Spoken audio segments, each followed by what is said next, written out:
line that you had on your slide. So we're using a number line to count in fractions. So we've got to fill in all these gaps, and we've got to look for spot patterns in order to do so. As I said earlier, this picture goes with the first fraction. I've already written 3/4 here because you can see that there are 3/4 in the picture.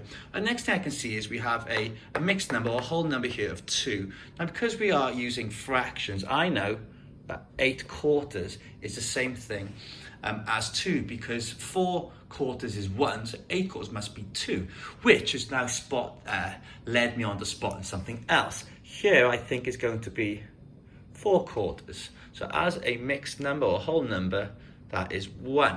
Right, what I now spot is a 3 is here and 4 is here, 8 is here, 11 here. So I spot they must be counting in ones. So this has got to be 5/4, 6/4, 7/4, 8/4, 9/4, and 10/4.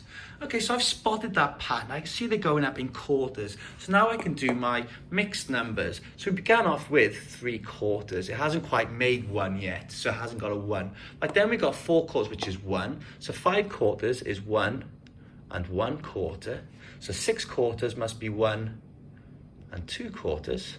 7/4 must be 1 and 3/4, and so on. So 8/4 was 2, 9/4 must be 2 and 1/4, and so on.